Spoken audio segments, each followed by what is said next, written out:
ನಮಸ್ತೆ ಸ್ನೇಹಿತರೆ, ನಾನು ದಿನೇಶ್ ಕೊಕ್ಕಡ. ಕೃಷಿ ಖುಷಿ ಚಾನಲ್ನ ಹೊಸ ವಿಡಿಯೋಗೆ ನಿಮಗೆಲ್ಲ ಸ್ವಾಗತ. ಸ್ನೇಹಿತರೆ, ಈ ತೋಟವನ್ನು ಒಂದು 2-3 ವಾರದ ಹಿಂದೆ ತೋರಿಸಿದ್ದೇನೆ ನೋಡಿ. ಒಂದು ಒಳ್ಳೆಯ ಸುಂದರವಾದಂತಹ ತೋಟ ಇದು. ನನ್ನ ಸ್ನೇಹಿತರು ಮತ್ತು ಸಂಬಂಧಿಕರಾದಂತಹ ಸುರೇಂದ್ರ ಕೊಕ್ಕಡ ಎಂಬವರ ತೋಟ ನೋಡಿ. ತುಂಬ ಕೆಲಸ ಮಾಡಿಸ್ತಾ ಇದ್ದಾರೆ. ಇದರ ಬಗ್ಗೆ ಹೆಚ್ಚಿನ ಮಾಹಿತಿಯನ್ನು ಅವರೇ ಇಲ್ಲೆಲ್ಲೋ ಇರಬಹುದು, ಅವರಲ್ಲಿಯೇ ನೇರವಾಗಿ ಮಾತಾಡೋಣ. ಬನ್ನಿ ನೋಡುವ, ಏನಂತಾರೆ ಅಂತ ಕೇಳುವ, ಅವರ ಮಾಹಿತಿಯನ್ನು ಸ್ವಲ್ಪ ಪಡೆಯೋಣ. ನೋಡಿ ಸ್ನೇಹಿತರೆ, ನಾನು ಮಾಡುವಂತಹ ಕೃಷಿ ಪದ್ಧತಿಗೂ ಈ ಕ್ರಮಕ್ಕೂ ತುಂಬಾ ಅಜಗಜಾಂತರ ವ್ಯತ್ಯಾಸ ಇದೆ. ಒಂದು ವೇಳೆ ಸಂಪೂರ್ಣ ಉಲ್ಟಾ ಬಲ್ಟಾ ಅಂತ ಹೇಳ್ಬೋದು. ನಾನು ಮಾಡುವಂತಹ ಅಡಿಕೆ ಕೃಷಿಗೆ ಯಾವುದೇ ರೀತಿಯ ಖರ್ಚು ವೆಚ್ಚ ಬರುವುದಿಲ್ಲ, ಯಾವುದೇ ಕೂಲಿ ಕೆಲಸಗಳು ಇರುವುದಿಲ್ಲ. ಅಡಿಕೆ ಗಿಡ ನೆಟ್ಟ ಮೇಲೆ ಅಲ್ಲಿ ಯಾವುದೇ ರೀತಿಯ ನಮ್ಮ ಮಾನವರ ಹಸ್ತಕ್ಷೇಪ ಮಾಡಲಿಕ್ಕಿಲ್ಲ. ಹೀಗೆಲ್ಲ ತುಂಬಾ ವಿಷಯಗಳೆಲ್ಲ ಇದೆ. ಆದರೆ ಇದು ಸಂಪೂರ್ಣ ವಿರುದ್ಧವಾಗಿರುವಂಥದ್ದು. ಇಲ್ಲಿ ಪದೇ ಪದೇ ಇವರು ಕೆಲಸ ಮಾಡ್ತಾ ಇರ್ತಾರೆ, ತೋಟವನ್ನು ಕಳೆಯನ್ನು ನಾಶ ಮಾಡ್ತಾ ಇರ್ತಾರೆ, ಕಳೆಯನ್ನು ತೆಗಿತಾ ಇರ್ತಾರೆ, ಬೇರೆ ಬೇರೆ ರೀತಿಯ ಕೆಲಸ ಮಾಡ್ತಾ ಇರ್ತಾರೆ ನೋಡಿ. ಈ ರೀತಿ ಇದನ್ನು ಇವರು ಕಳೆಯನ್ನು ತೆಗೆದು ಅಡಿಕೆ ಗಿಡದ ಬುಡಕ್ಕೆ ಹಾಕ್ತಾರೆ. ನಮ್ಮ ಕೃಷಿ ಪದ್ಧತಿಯಲ್ಲಿ ಇದು ಸಂಪೂರ್ಣ ಅಸಹಜ ಮತ್ತು ಅವೈಜ್ಞಾನಿಕ ಅಂತ ಹೇಳ್ಬೋದು. ಆದರೆ ಈ ಕೃಷಿಕರು ಬೇರೆ ವಿಧಾನಗಳಿಂದ ಅವರು ಹಣ ಮಾಡಿರ್ತಾರೆ. ಆ ಹಣವನ್ನು ಅವರ ತೋಟಕ್ಕೆ ವಿನಿಯೋಗಿಸ್ತಾ ಇದ್ದಾರೆ. ಅವರು ಈ ಕೃಷಿ ಪದ್ಧತಿಯಲ್ಲಿ ಖುಷಿಯನ್ನು ಮಾತ್ರ ಕಾಣ್ತಾ ಇದ್ದಾರೆ. ಇವರಿಗೆ ಇದರಲ್ಲಿ ಯಾವುದೇ ಇಳುವರಿ ಬರಬೇಕಂತ ಏನಿಲ್ಲ, ಬಂದು ಹಣ ಮಾಡಬೇಕಂತ ಅವಶ್ಯಕತೆಯೂ ಇರುವುದಿಲ್ಲ. ಅಂದರೆ ಅವರು ಬೇರೆ ಉದ್ಯಮದಿಂದ ಹಣ ಮಾಡಿರ್ತಾರೆ. ಆದರೆ ಹೆಚ್ಚಿನವರು ಇದನ್ನು ನೋಡಿ ಸಾಲ ಮಾಡಿ ಇದೇ ರೀತಿಯ ಕೃಷಿಯನ್ನು ಮಾಡಲಿಕ್ಕೆ ಹೋದರೆ ಕೈ ಸುಟ್ಟುಕೊಳ್ತಾರೆ ಅಷ್ಟೇ. ಬನ್ನಿ ಸ್ನೇಹಿತರೆ, ಈ ಕೃಷಿಯ ಬಗ್ಗೆ ಅವರಿಂದಲೇ ಮಾಹಿತಿಯನ್ನು ತಿಳಿಯೋಣ. ಸ್ನೇಹಿತರೆ, ಈ ಸಂದರ್ಶನ ಸಂಪೂರ್ಣವಾಗಿ ತುಳು ಭಾಷೆಯಲ್ಲಿ ಇರ್ತದೆ. ಹಾಗಾಗಿ ತುಳು ಭಾಷೆ ಗೊತ್ತಿಲ್ಲದವರು ಕೂಡ ಈ ವಿಡಿಯೋವನ್ನು ನೋಡಿದರೆ ನಿಮಗೆ ಅರ್ಥ ಆಗ್ತದೆ ಅವರು ಏನು ಹೇಳ್ತಾರೆ ಅಂತ. ಹಾಗೆಯೇ ತುಳು ಭಾಷೆಯ ಒಂದು ಸೌಂದರ್ಯವನ್ನು ನೀವು ಆಸ್ವಾದನೆ ಮಾಡಬಹುದು. ಇದರಿಂದ ತುಳು ಭಾಷೆ ಎಷ್ಟು ಚಂದ ಇದೆ ಅಂತ ನಿಮಗೆ ಗೊತ್ತಾಗ್ಬೋದು. ಹಾಗಾಗಿ ಪೂರ್ತಿ ವಿಡಿಯೋವನ್ನು ನೋಡಿ. ಇನ್ನು ಪೂರ ಇದು ಎತ್ತದು ಮುದ್ದೆಲ್ಲ ಹೊಡ್ನ ಫಸ್ಟ್ಗೆ ಕ್ಲೀನ್ ಮಾಡ್ಬಿಡು. ಇಂಚ ಸುತ್ತದೆ ಎತ್ತದಲ್ಲ. ರೌಂಡ್ ಕ್ಲೀನ್ ಅದ. ಬಳಕೆ ಎಡ್ಡೆ ಹರ್ಪುಂಡು ಎಡ್ಡೆ ಹರ್ಪಿಸಿ. ಇವರು ಹೇಳ್ತಾ ಇರೋದು ಏನಂತ ಹೇಳಿದ್ರೆ, ಹೀಗೆ ಅಡಿಕೆ ಗಿಡದ ಸುತ್ತಲೂ ಮಣ್ಣು ಹಾಕಿದ್ರೆ ಗಿಡಗಳು ಹುಲುಸಾಗಿ ಬೆಳೆಯುತ್ತದೆ ಅಂತ. ಹಾಗಾಗಿ ಈ ರೀತಿಯಲ್ಲಿ ಮಾಡಿದ್ರೆ ಗಿಡಗಳ ಆರೋಗ್ಯದಲ್ಲಿ ಮತ್ತೆ ಹುಲುಸಾಗಿ ಬೆಳೆಯುವುದಕ್ಕೆ ಅನುಕೂಲ ಆಗ್ತದೆ ಅಂತ ಅವ್ರು ಹೇಳ್ತಾ ಇರೋದು. ನಮಸ್ಕಾರ ಅವರೇ. ಎಂಚಲ್ಲರೇ ಬಾರಿ ಬೆಲೆ ಅಲ್ಪ ಒಂದುಲ್ಲಾರೆ ಕೃಷಿ ಬನ್ನ ಹಿಡ್ತಕ್ಕ ಒಂದು ಇತ್ತನವೇ ಒಂದು ಇದೊಂದು ಇಂಚಿನ ವಿಷಯ ಅಂತ ಇಂಕ ಒಂಜಿ ಫನ್ಲೊಲ್ಯ ಕೆಲವು ಮರಕ್ಕೆ ಮಗುರು ಒಂದು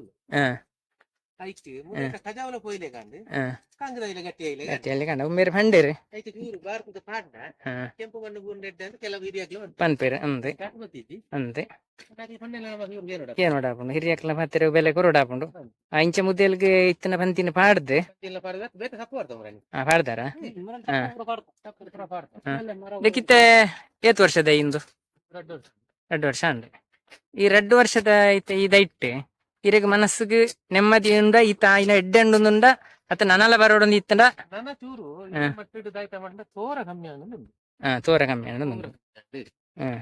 ಗಟ್ಟಿ ಬರೋಡು ಪಂಡ ಕಾರಣ ಇಂಜಿನೆಪು ತೋರ ಕಮ್ಮಿ ಯಾರು ಈರ್ನ ಲೆಕ್ಕಾಚಾರೋಡು ಈರ್ನ ಲೆಕ್ಕಾಚಾರೋಡು ಲೆಕ್ಕಾಚಾರ ಚೂರು ಮುಟ್ಟಾಲ ಆಂಡಿತ್ತದು ನನಗೆ ಚೂರು ತೋರ ಕಮ್ಮಿ ಅಂದ್ರೆ ನನ್ನ ಮನಸ್ಸು ಉಂಡಾತಿ ಅಂಚ ಅಲ್ಲ ಈತ 2 ವರ್ಷ ಆಯ್ನತ್ತ ಮತ್ತೆ ಓದಿಟ್ಟು ಬಜ್ಜೆ ಆತ ನೋಡು ಗಂಟು ದೂರ ಗೊತ್ತಾ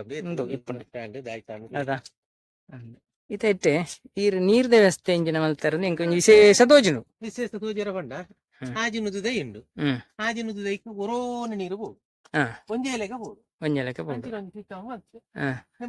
ಇಂಕ ಇನ್ನ ಒಂಚೂರು ಆಡೆಗೆ ಪೋಯಿ ಕೊಂತ ಕ್ಲಿಯರ್ ತೋಜುಂಡದ ತಿರುದು ಬೋರ್ ಉಂಡು ಮಾರ್ಗದ ಅಲ್ಪ ಅಲ್ಪಡದ ಮಿತ್ತು ಟ್ಯಾಂಕಿ ಉಂಡು ಟ್ಯಾಂಕಿಡ್ ರಡ್ಡು ಪೈಪುಲ್ಲ ರಡ್ಡು ರೆಡಿ ಇದ್ದೀರ ಐಡ್ದು ಸ್ವಲ್ಪ ಒಂಜಿಂಚಿದ ಪೈಪ್ ಇಂಚ ಅಡ್ಡ ಅಡ್ಡ ಬರ್ತದೆ. ಆ ತೋಟದ ನಡುವೆ ಮಧ್ಯೆ 2 ಇಂಚಿದ ಒಂಜಿ ಪೈಪ್ ಇಂಚ ತಿರ್ಗಿಬೋದು. ಐಡ್ದು 1 ಇಂಚಿದ ಪೈಪ್ ಇಂಚಿ ಬರ್ತದೆ, 1 ಇಂಚಿದ ಪೈಪ್ ಅಂಚಿ ಬರ್ತದೆ. ಸ್ವಲ್ಪ ಇಂಚ ವೇ ತರ ಬರ್ತದೆ. 2 ಸಾಲಿಗೆ ಒಂಜಿ ಹಿಂದೆ ಮೂಲೆ ಬರ್ತದೆ. ಮೂಲೆ ಬರ್ತದೆ ಆಯ್ತು. ಅರ್ಧ ಇಂಚಿದ ಟೀ ಪಾಡ್ದು ರೆಡ್ಯೂಸರ್ ಪಾಡ್ದು ಈ ತಿರ್ಗನಗ ನನ್ನ ಕಡಿಮೆ ದಿಪ್ಪುನೆ ಚೂರು ಡೌನ್ ಚೂರು ದಿಪ್ಪುನೆ 10%. ಮಿತ್ತಾಗ ಒಂಜಿ 2 ಸಾಲ ಕಣ 15%. ಐದು ಮಿತ್ತ ಒಂಜಿ 2 ಸಾಲ 20%. ಅಂಚಾಂಚಿ ಮಿತ್ತಿಗೆ ಲಾಸ್ಟ್ ಎಂಡ್ಗೆ ಫುಲ್ ಓಪನ್. ಫುಲ್ ಓಪನ್ ಅದು. ಅಪದಾನ పోతున్న ಅಲ್ಪದ ಪ್ರೆಷರ್ ತಿರ್ತು ಹೋಪುಜಿ ನೀರು. ತಿರ್ತಲ ಹೋಪುಂಡು. ಅದೋಟು ಹೋಪುಂಡು. ಡೌನ್ ಗೆ ಬತ್ತನಾಗ ಟೈಟ್ ಮಲ್ಪನ ನಮ್ಮ ಗೇಟ್ ವಾಲ್ ಮಿತ್ತಿಗನ ಅಂತ ಲೂಸ್ ಬಂದು ಓಪನ್. ಸ್ನೇಹಿತರೆ, ಇವರು ಅಳವಡಿಸಿದ ಪದ್ಧತಿ ಡ್ರಿಪ್ ನೀರಾವರಿ ಪದ್ಧತಿ ಅಷ್ಟೇ. ಇದರಲ್ಲಿ ಏನು ವಿಶೇಷತೆ ಅಂತಿಲ್ಲ. ಆದ್ರೆ ಇವರು ಡ್ರಿಪ್ ಪೈಪ್ನ ಬದಲಿಗೆ ಇವರು PVC ಪೈಪನ್ನೇ ಅಳವಡಿಸಿದ್ದಾರೆ. ಹಾಗೇನಲ್ಲದೆ ನಾವು ನಲ್ಲಿ ನೀರಿಗೆ ಟ್ಯಾಪ್ ಅಳವಡಿಸುವ ಹಾಗೆ ಪ್ರತಿ ಗಿಡದ ಬುಡಕ್ಕೆ ನಲ್ಲಿ ನೀರಿನ ಹಾಗೆ ಟ್ಯಾಪ್ ಅಳವಡಿಸಿ ಒಂದೊಂದು ಗಿಡಕ್ಕೆ ಎಷ್ಟೆಷ್ಟು ನೀರು ಬೇಕು ಅಷ್ಟನ್ನು ಟ್ಯಾಪ್ನಿಂದ ಬಿಡ್ತಾ ಇದ್ದಾರೆ. ಈ ವಿಧಾನವನ್ನು ಇವರು ಅನುಸರಣೆ ಮಾಡಿದ್ದಾರೆ ಅಷ್ಟೇ. ಟೋಟಲ್ ಖರ್ಚು ಎದು ಬತ್ತೀಪು 630 ಟೋಟಲ್ ಖರ್ಚು ಬಂದ್ರೆ ಲೆಕ್ಕನೆ ಪಾಡ್ತೀವಿ. ಪೈಪು ಖಂಡಾಟೆ ಖರ್ಚಾದ ಅಂದವೆ ಪ್ರತಿ ಒಂಜೊಂಜಿ ಮುದಲಿಗೆಲ್ಲ ಒಂಜಿ ಸಾಲ್ಡ್ ಇದ್ದಿ ಒಂಜಿ ಸಾಲ್ಡ್ ರಡ್ಡೆಗೆ ರಡ್ಡಿಂಚದ ಪೈಪು ಅಂದ ದೇವಣ್ಣ ಈ PVC ಪೈಪ್ ವಾಡ್ನೆಡ್ತಾರ ಅಂದ PVC ಪೈಪ್ ವಾಡ್ನೆಡ್ತಾರ ಪ್ರತಿ ಒಂಜಿ ಆದ್ಮಿತ ಮುಪ್ಪಗಳು ಅಂದ ಅದು ನನಗೆ ಅಸಲು ಬರ್ಪುಂಡೆ ಅಸಲು ಬರ್ಪುಂಡು ಅಸಲು ಬರ್ತನೆ ಎಂಕ ಪೆರ ಪೈಟ್ ಲಾಭ ಉಂಟು. ಫ್ಯಾನ್ ಮೂಲ ಬರ್ತದನಗ ಸ್ಪ್ರಿಂಕ್ಲರ್ ಮಾಡ್ರಾಗ ಎಂಕ ಟೈಮ್ ಇಪ್ಪುಜಿ ಅವರವರ ಅಂದೆ ಆತ ಬರ್ತಾರ ಕರೆಂಟ್ ಇಪ್ಪುಜಿ ಅಂದೆ ಟ್ಯಾಂಕ್ ಇಟ್ಟು ಬಾಡ್ನಲ್ಲ ಆತಿ ಒಂಜಿಗೆ ಪೋನ ಒಂಜಿಗೆ ಹೋಗುಜಿ ವಾಲ್ಟೇಜ್ ಕಮ್ಮಿ ಮಿತ್ತ ಬರಿತೆಗೆ ರಟ್ಟುಜಿ ತಿರ್ತೆಗೆ ರಟ್ನೆ ಅಲ್ಲಿ ಕಮ್ಮಿ ಮಲ್ತನ ಕೆಲ ದಿನ ಪೈಪ್ ಬೆಟ್ಟು ಇಂಚಿನ ಪೂರ ಸಮಸ್ಯೆ ಒಂದು ಎಂಕ ಮಂಡ ಇತ್ತೆಜ್ಜಿ ಇತ್ತಿನ ನೀರು ಒಂಜಿ ಟ್ಯಾಂಕಿನ ಪಟ್ಟುದು ಪಂಡ ಇರ ಬೇತೆ ಬೇಲೆ ಇಡ್ಲೆ ಬಿಸಿ ಇತ್ತು ನಡೆದಾರ ಉಂಡೆ.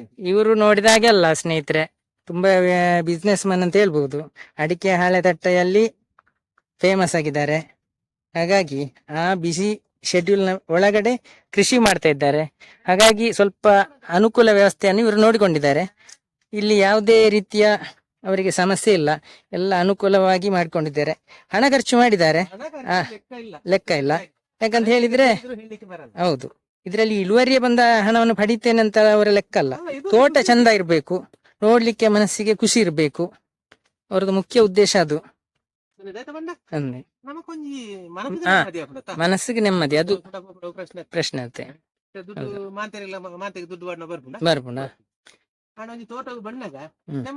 ನೆಮ್ಮದಿ ಅಪ್ಪ ಪೂರ ವಿಷಯ ಎಲ್ಲಾ ವಿಷಯಗಳನ್ನು ಹಿಡ್ಕೊಂಡು ಕೃಷಿ ಮಾಡ್ಲಿಕ್ಕೆ ಆಗುದಿಲ್ಲ.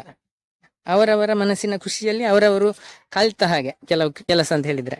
ನೋಡಿ ಸ್ನೇಹಿತರೆ, ಈ ವಿಡಿಯೋ ಯಾವುದೇ ವಿಮರ್ಶೆಗಂತ ಅಲ್ಲ, ಕೇವಲ ಅವರ ಒಂದು ಮನಸ್ಸಿನ ಅನಿಸಿಕೆಯನ್ನು ಮಾತ್ರ ನಾನು ಕೇಳಿದ್ದೇನೆ, ನಿಮ್ಮಲ್ಲಿ ತೋರಿಸಿದ್ದೇನೆ. ಅವರು ಹೇಳ್ತಾ ಇದ್ದಾರೆ ಅಂದ್ರೆ ಇಲ್ಲಿ ಯಾವುದೇ ಸರಿಯ ತಪ್ಪುಗಳ ಬಗ್ಗೆ ವಿಶ್ಲೇಷಣೆ ಇಲ್ಲ.